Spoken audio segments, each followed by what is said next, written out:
dan CEO of Pala Nusantara yang udah tadi dijelasin. Betul nggak Kang Ilham? Betul. So aku pengen tahu nih, yang aku tahu ini Pala Nusantara itu adalah brand lokal gitu ya. Pada dasarnya sesuatu yang dikerjakan karena cinta, karena passion, maka akan melahirkan produk yang persisten. Itu yang paling penting. Jadi buat teman-teman di sini mungkin ada yang baru niat ingin punya brand. Brand itu sebenarnya semakin besar kalau memang produknya kompeten dan bagus, maka dia akan menjadi brand nasional. Stage-nya kurang lebih seperti itu. Oke. Macam-macam, ada yang jatuh bangun, ada yang jatuh terus gitu akhirnya bangkrut gitu kan. Ada juga yang jatuh bangun, akhirnya sukses berapa kali. It depends sama personalnya. Nah, di sini gue ingin menjelaskan sedikit. Sebagai kalian pemimpin atau calon leader dari sebuah brand, mau itu brand yang, let's say Gojek itu pernah mengalami fase kecil. Dia pernah mengalami fase Gojek ya, tahun 2013 kalau nggak salah, dia pernah mencari modal hanya 3 miliar rupiah. Gue inget banget. Jadi tahun 2013 atau 2012 gitu, gue lupa. Gojek yang sekarang sebagai Dekakorn yang gede banget itu udah bermajor sama Tokopedia, yang asetnya triliunan dolar itu, ratusan miliar dolar itu, dia mencari duit 3 miliar rupiah, kebayang nggak? Tahun 2013 kalian masih SD ya tadi ya? SMP berarti ya? SMP SMA lah ya. Itu dia butuh uang 3 miliar rupiah saja loh untuk ngedevelop aplikasinya dia, sistemnya dia, dan nggak ada yang tahu 2022 sekarang sebesar ini, menjadi salah satu perusahaan paling besar di Indonesia yang levelnya mungkin menyelip senior-seniornya gitu. Nah, jadi artinya apa? Begitu juga dengan Tokopedia ya. Artinya apa? Yang dibutuhkan oleh sebuah brand, mau itu lokal ataupun mau itu brand fashion, brand kuliner atau apapun, itu dibutuhkan adalah leadernya, foundernya, kaliannya, bukan produknya, bukan uangnya, bukan finance-nya, manajemennya dan sebagainya, bukan. Jadi lu harus believe sama foundernya. Foundernya itu harus seperti apa? Di sini gue mencoba untuk mensimplify founder teman-teman gue yang sukses-sukses. Brodo, Hijack, Sandals, apalagi mungkin teman-teman kalian ada yang ini nggak? Kopi Kenangan, siapa lagi? Shopee. Ya kalian sekarang kan kalian bisa lihat ya podcast orang-orang sukses ya di YouTube, gampang banget. Zaman 2010 gila lu ngelihat Gita Wirjawan bikin podcast, Deddy Corbuzier, Helmi Yahya, itu susahnya setengah mati men. Sekarang lu bisa mencari referensi, oh orang yang sukses tuh belajarnya dari mana? Dari YouTube semuanya sekarang. Nah, ini gue simplify, satu, rata-rata mereka memiliki mimpi dan visi. Itu mas, wajib. Jadi kalau dulu, lu pas seorang pemimpi, bodoh amat kalau sekarang. Karena yang mendriving kalian menjadi orang sukses, mendriving kalian punya motivasi untuk memajukan perusahaan kalian, brand kalian, itu cuma satu, mimpi. Jadi kalau kata orang dulu, mungkin kata bokap nyokap gitu ya, kata boomers, jangan bermimpi, maksudnya mereka mematikan mimpi kita gitu. Jangan bermimpi terus, udah kerja. Tapi sekarang kalau lu emang niat lu emang menjadi seorang creative planner, nomor satu adalah mimpi. Bukan bekerja dengan baik atau tekun atau apapun, enggak. Itu yang kesekian. Yang pertama adalah mimpi. Kalian harus punya mimpi untuk merubah sesuatu, menciptakan sesuatu, berhayal tentang sesuatu. Disitulah itu pertama kalian mendeklar diri kalian adalah seorang creative planner. Dimana mimpi itu akhirnya diterjemahkan dengan namanya visi. Visi itu adalah sesuatu yang bisa kalian hayal-hayal 10-15 tahun lagi. Oh, gua suatu hari nanti gua pengen ngebikin mobil yang tidak nyentuh tanah, karena tanahnya udah mungkin aspal itu udah old school lah. Kayak dulu orang pakai binatang sebagai kendaraan, terus jadi pakai roda. Next 10 tahun lagi atau 15 tahun lagi semuanya udah levitasi gitu loh, udah terbang. Itulah mimpi. Jadi berangkat dari situ, mimpi. Yang kedua adalah teguh dan komitmen tinggi terhadap brand yang kalian bangun. Gimana caranya kalian punya keteguhan, persistensi, komitmen sama brand yang sudah kalian pilih. Oh, gue pengen bikin jam tangan dari kayu. Gue dari tahun 2010 sampai 2022 hidup gue 12 tahun bikin jam tangan kayu. Dan akhirnya gue jadi ahli di sini. Akhirnya gue jadi orang yang emang bener-bener tahu pasar jam tangan kayu di Indonesia seperti apa. Karena apa? Karena gue 12 tahun ada di dunia ini gitu. Dan saat lu udah jadi ahli, uang yang datang buat lu. Bukan lu yang datengin uang. Kalau sekarang kita bekerja buat uang ya. Kita kerja 21 kali 24 jam untuk cari uang. But next, kalau lu udah jadi seorang ahli dengan konsisten dan persisten lu, maka uang yang akan datang buat lu. Itu yang kedua. Yang ketiga adalah cinta dan belief sama produk yang lu ciptakan. Kalau lu percaya dan punya hasrat atau cinta sama produk yang lu bikin, pasti lu akan stay. Sama kayak kalau cowok ngejar ceweknya. Kalau lu masih cinta, lu masih yakin, lu pasti pertahankan walaupun itu adalah toxic relationship. Bener nggak? Bener nggak ya? Betul ya? Asik ya, toxic relationship ya. Nah jadi lu pasti akan believe yang namanya dari itu driving, itu batu bara, itu adalah energi dan energi itu nggak akan pernah bisa mati. Jadi tentukan cinta kalian kemana, bukan ke manusia. Maksud gue passion kalian itu ada di mana sih? Oh gue pengen jadi fashion designer, oh gue pengen jadi model, oh gue pengen jadi chef, oh gue pengen jadi businessman, oh gue bahkan jadi seorang broker. Tau broker nggak? Calo. Kalau passion lu adalah menghubungkan orang dengan orang, sekarang itu sangat diapresiasi banget. Kalau kalian punya kemampuan untuk connecting the dot, dan orang yang ada di tengah atau broker atau calo itu adalah orang yang paling kaya daripada orang yang dihubungkannya. Jadi agregator atau calo atau broker whatever yang istilahnya sekarang semakin kompleks gitu ya, karena kebutuhannya makin banyak, itu sekarang sangat diapresiasi. Coba tanya ke bokap nyokap kalian, ke orang tua kalian, Bu, saya mau mimpinya mau jadi broker. Kalau nggak ditoyor, hebat lah. Bu, saya pengen mimpi jadi calo. Kalau nggak ditoyor hebat. Karena apa? Karena boomers, orang tua kita atau Gen X ya, itu masih mendiskreditkan namanya calo atau broker atau agregator. Mereka masih memandang sebelah mata bahwa seorang calo itu seorang penipu. Seorang calo itu mau jadi apa lu jadi calo. Tapi yang namanya Facebook, yang namanya Gojek, namanya Tokped aja.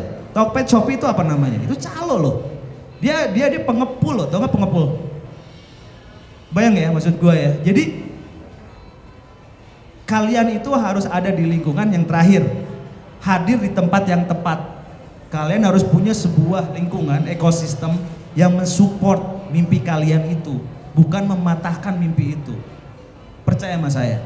Karena apa? Karena dengan ada lingkungan itu, maka kalian menjadi cinta sama diri kalian sendiri, believe sama mimpi kalian sendiri. Nah itulah yang akhirnya menjadi lingkungan yang positif, ngebangun mimpi kalian nih. Oh iya mas, caranya gini loh. Jadi ada tukar silang nih pemikiran. Dan itu akhirnya menjadikan orang itu jadi karakter yang kompetitif, yakin, believe, cinta sama produknya. Itu paling penting. Jadi ini gue cuma mensimplify ya, empat hal ini yang harus kalian asah. Kalau misalnya kalian ingin menjadi seorang creative planner atau businessman atau apapun yang istilahnya di dunia entrepreneur lah, intinya gitu. Jadi 4 ini kalian harus benar-benar notice, awareness kalian harus muncul. Oke, hanya 4 loh, gue nggak minta banyak, percaya sama gue. Dan setelah itu tahap berikutnya adalah design the games. Kalian mau main games mana sih sebagai entrepreneur? Mau jadi seorang seniman, silahkan. Mau jadi yang bermain di konservatif game, jadi kayak lu tahu Bebek Darmo kalau ngomongin kuliner ya, lu tahu bakmi Jogja yang ada di Taman Pramuka. Dari gua kelas 3 SD sampai detik ini restorannya masih buka loh. Bayang nggak? Jadi sesuatu yang landai pelan, ini udah 10 tahun, 20 tahun, 30 tahun, 40 tahun akhirnya jadi legend. Biasanya kuliner kayak gitu.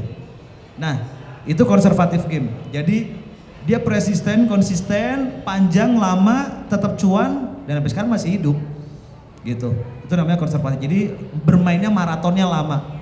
Atau main valuasi games yang sekarang teman-teman sering lihat. Let's say apa? Miga Coan. Itu valuasi games. Abnormal, gede, jual, ambruk. Ya kayak gitu. Jadi ada titiknya setelah lu mencapai, oh gue cuma pengen punya untung 100 triliun misalnya. Kayak abnormal. Oh gue cuma pengen punya cuan berapa miliar gitu, 100 miliar. Once itu ke hit, lu jual saham lu semuanya. Itu valuasi games. Cepet, tapi usianya paling cuma 3-5 tahun, setelah itu harus ganti gamesnya lagi. Pilihan kalian. Jadi ada banyak orang yang bilang kayak mendadak ya. Dep, dijual ke Indofood, lu kaya raya, saham lu nol, ya udah sekarang dikelola sama orang lain, lu bikin perusahaan baru lagi. Itu valuasi games. Jadi kalian harus desain games mana yang kalian pengen main dengan kemampuan kalian itu. Apakah maraton yang panjang? Apakah seniman? Seniman itu cuma sendiri. Kayak pengrajin sepatu, pengrajin tas gitu, yang kulit-kulit postman bag yang gede-gede gitu, atau jewelry yang dari emas, perunggu atau tembaga kayak gitu-gitu loh yang ada di Jogja. Itu seniman games. Produksi mungkin sebulan cuma 3 atau 4 tapi harganya 15 juta, 20 juta gitu. Sama kayak pelukis, bikin lukisan, sekali ngelukis kanvas meter kali semeter sebulan, sekali dijual 50 juta, 30 juta. Itu seniman. Desain silahkan. Kalau seniman lu nggak perlu mengolah banyak orang. Lu nggak perlu punya pegawai, mungkin 1 atau 2 orang doang cukup. Cuannya gede banget. Konservatif, lu harus kuat, persisten dan lama mainnya. Maratonnya lama, silahkan kalau kalian punya kemampuan itu. Valuasi games, mainnya pendek, langsung jadi orang kaya. Tinggal kalian yang pilih yang mana. Tapi kalian capek, 3 tahun ganti, 5 tahun ganti, terus gitu. Cari investor, ketipu, jatuh lagi. Semakin risknya cuannya semakin besar, resikonya semakin besar. Prinsipnya itu. Oke ya. Dan akhirnya yang terakhir, ya just do it. Jangan dipikirin terus. Karena yang membuat orang tua kita banyak akhirnya menjadi seorang PNS, kalau nggak jadi budak corporate, karena mereka nggak berani. Terlalu banyak rasa ketakutan yang akhirnya berpikir ngelubek aja di pikirannya, muter gitu. Modal dulu, berani dulu, modal dulu, takut rugi, ya udah, gitu aja terus. Nggak kerasa usianya udah 35, 40. Lu udah punya anak, udah punya keluarga, akan semakin berat untuk memutuskan kalian menjadi seorang creative planner atau tidak. Believe me. Jadi just do it kapanpun waktunya, lakuin aja. Oke? Berani. Next. Mas. Oke. Dari semuanya itu gue pengen ngasih contoh Pala Nusantara. Ini yang gue ceritain tadi, Pala Nusantara adalah brand lokal yang bergerak di dunia fashion, yang menceritakan narasi tentang mitologi dan budaya Indonesia melalui jam tangan. Saat ini. Kenapa gue milih jam tangan? Karena pemain jam tangan, produsen jam tangan di Indonesia itu masih bisa dihitung sama jari. Dari 2010 gue bikin Matoa sampai sekarang 2022 itu pemain jam tangan masih bisa dihitung sama jari. Brand lokalnya ya, itu masih bisa dihitung sama jari. Beda sama yang namanya sepatu atau baju atau clothing, celana, tas dan sebagainya yang mungkin ada 1 juta brand di Indonesia ini yang akhirnya saling bunuh-bunuhan harga. Itu pertimbangan buat kalian ya. Jadi saat kalian mau masuk penetrasi ke sebuah pasar yang sekarang setiap hari pasar itu selalu dihajar sama AdSense, sama sponsor di Instagram, di TikTok dan sebagainya, kalian harus benar-benar bisa menentukan produk seperti apa yang ingin kalian masuk dulu nih, biar pasar itu notice produk lu tuh keren, produk lu itu unik. Kalau gua akhirnya gue milih jam tangan karena emang gua ya cuma paham jam tangan, gue nggak paham sepatu, gue nggak paham fabric, sama sekali nggak paham gue. Gue cuma bisa pahamnya jam tangan, ya udah gue lakuin jam tangan. Next mas. Ini misi dan visi brandnya, misinya Pala. Ini pun kalian Saat bikin sebuah brand harus ada, karena apa? Jaga-jaga kalau brand kalian berhasil. Jadi pas ditanya wartawan tuh nggak belah bloh, nggak ya karena nama gua gitu. Oh ya karena ini saya pengen. Kenapa namanya Pala Nusantara? Karena saya suka buah pala. Kan aneh ya, nggak apa ya? Tidak merepresentasikan lu seorang creative planner aja sih. Jadi saat lu menciptakan sebuah brand, tolong visi misinya kalian punya, ada behind the story itu harus ada, wajib ini sifatnya, gitu. Karena yang mendriving brand ini kan di dalam brand itu ada pegawai ya, ada chief, tier 1, tier 2 dan sebagainya. Nah ini yang akhirnya menjadi nahkodanya pegawai kalian itu cuma 2 ini loh. Inilah yang akhirnya pegawai kalian loyal, mau hidup, ngebuang waktunya dia, nemenin lu, ngebantu lu buat ini loh. Gitu. Jadi ini wajib kalian harus sounding ke anak buah atau pegawai kalian. Next. Terus jangan lupa juga buat teman-teman, ini adalah struktur organisasi. Ini mungkin cukup kompleks. Kalau kalian tadi memilih seniman, mungkin cuma ada chief atau tier 1 paling atas langsung shipping gitu. Jadi pendek. Ini mungkin cukup kompleks, tapi ini yang ada di struktur organisasi Pala Nusantara. Jadi pertama 2016 itu saya cuma berdua sama founder saya satu. Kemudian 2018 jadi ber-8, tumbuh lagi ber-16, terus tumbuh lagi jadi 25. Saya ingat yang terakhir sekarang udah 43. Per hari ini 43 orang pegawai saya di dalam situ. Jadi akhirnya apa? Dari 2 orang saya dengan partner saya bisa menghidupi sekarang 43 orang di dalam perusahaan kecil itu. Dan itu sebenarnya cukup untuk perusahaan selevel Pala sebenarnya cukup lebar ya. Tapi saya punya mimpi yang tadi saya bilang, saya punya visi. Kenapa kok bagan atau struktur organisasi saya kok lebar ya? Kok nggak slim aja kayak yang sekarang? Karena saya punya mimpi itu. Saya ingin bikin sebuah manufaktur jam tangan pertama di Indonesia, jam tangan nasional. Jadi gue membutuhkan orang-orang profesional di setiap tier atau manajer yang ada di dalam situ gitu. Saya manajernya ada 6 sekarang. Jadi masing-masing punya scoop kerjanya masing-masing gitu, yang bisa dipertanggungjawab. Dan satu lagi teman-teman, sebagai seorang founder atau seorang CEO atau CEO whatever yang ada istilah chief, kalian jangan terlena berlama-lama ada di posisi piramida paling bawah. Ini gue selalu ngingetin, kalian harus bisa, paling susah ini adalah satu, mendelegasikan pekerjaan yang kalian bisa sama orang lain. Kalian harus percaya sama orang lain untuk mengerjakan tugas kalian. Itu wajib. Kalau seorang chief atau founder selalu ada di tier 4, ada di piramida paling bawah, maka tidak ada leader, pemimpin yang menarik perusahaan itu jadi semakin ke atas. Gak akan pernah ada. Kalian harus ingat itu. Shipping, kasih orang shipping. Kalian gak usah waktunya udah shipping, udah kalau misalnya udah ada 5 orang atau 10 orang gak perlu. Ngebalesin WA tuh biasanya owner tuh masih ngebalesin WA, masih ngeliat IG-nya, DM-nya, Instagram, sosmednya, itu udah hilangin.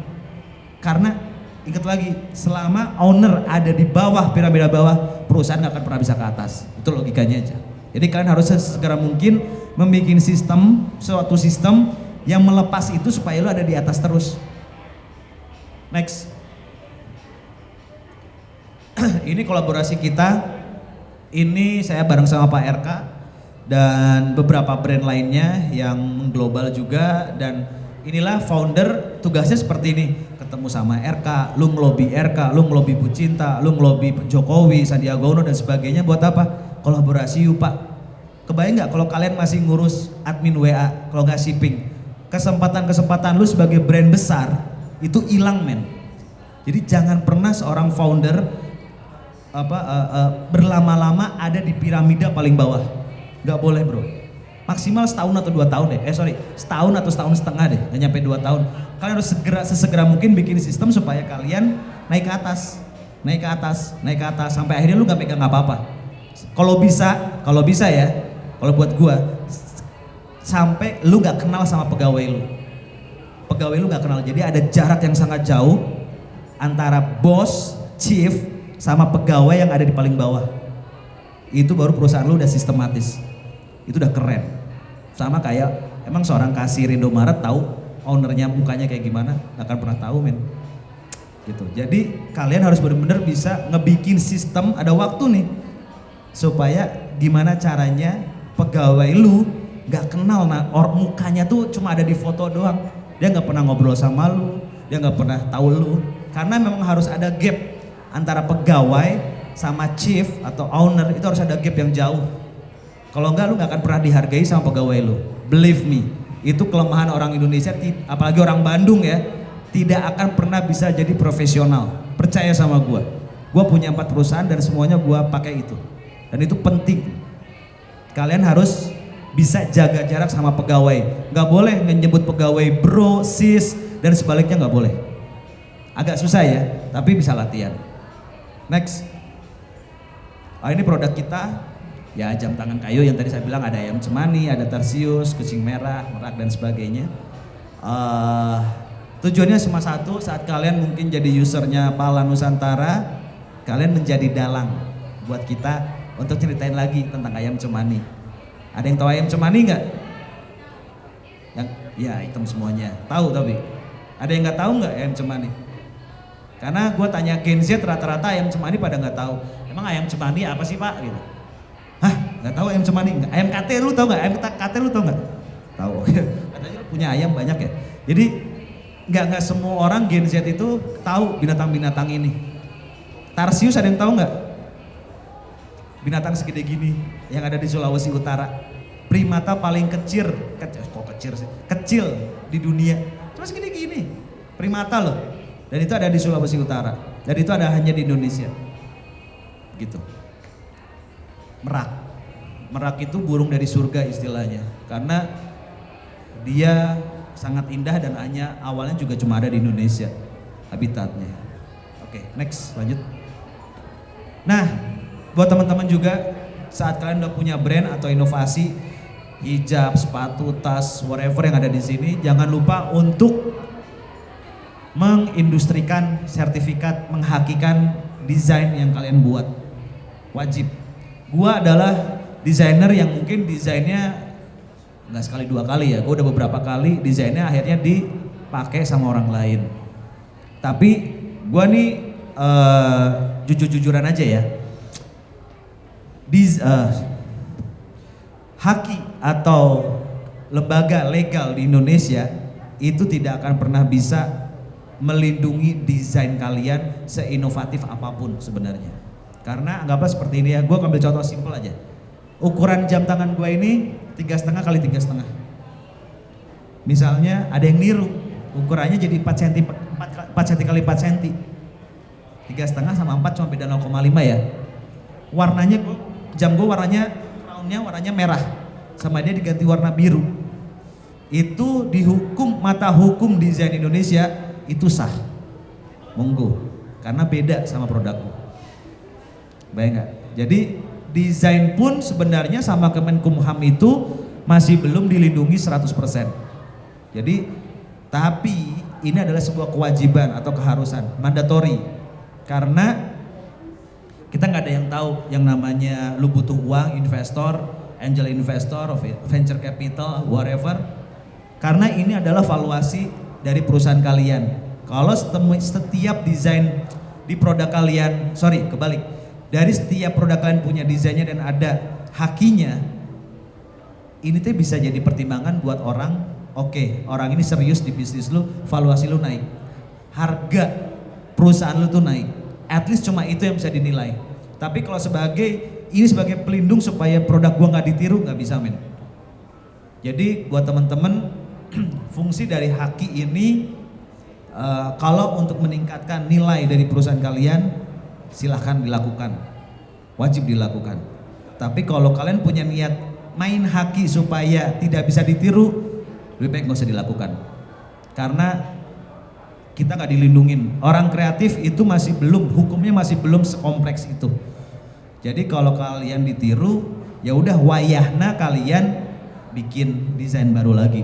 Namanya juga orang kreatif ya. Jadi pede aja. Oh bikin lagi terus aja bikin biar sekalian memacu kepalanya biar nggak comfort zone. Next. Ini achievement yang gua punya terlalu kecil tapi at least selama 4 tahun ini alhamdulillah dengan cukup kerja keras dari tim dan teman-teman di Pala Nusantara kita itu udah achieve 20 something lah penghargaan yang ada nasional ataupun luar negeri gitu. Jadi ini pun bisa dievaluasi sebenarnya kalau kita ngomongin bisnis. Piala-piala atau achievement ini bisa dinilai hal yang positif kayak kita launching di Milan Design Week, kita dapat Good Design Award, kita dapat Kickstarter funding sampai 350 juta rupiah. Kemudian gitulah pokoknya anyway hampir 22 atau 23 ya achievement kita reach selama 4 tahun ini, kita dapatkan selama 4 tahun ini. Ya, next. Dan ini adalah penghargaan terakhir sebenarnya saat kita menjadi official merchandise G20 pembukaannya dan kita punya brand Pala Indonesia itu dipilih hanya 10 brand di Indonesia ini. Alhamdulillah salah satunya adalah Pala untuk mewakili produk yang dipakai oleh 23 presiden nanti yang datang ke Bali gitu. Dan kita juga sama Sandiaga Uno juga ya kita dapat apresiasi juga untuk ya jadi brand kepercayaan nasional itu, brand kepercayaan dipercaya oleh kementerian untuk mewakili brand berkualitas tinggi dari Indonesia. Alhamdulillah. Next. Oh ini next aja dah nggak usah. Oke, sekian dari saya. Silakan kalau ada yang mau tanya jawab. Assalamualaikum warahmatullahi wabarakatuh.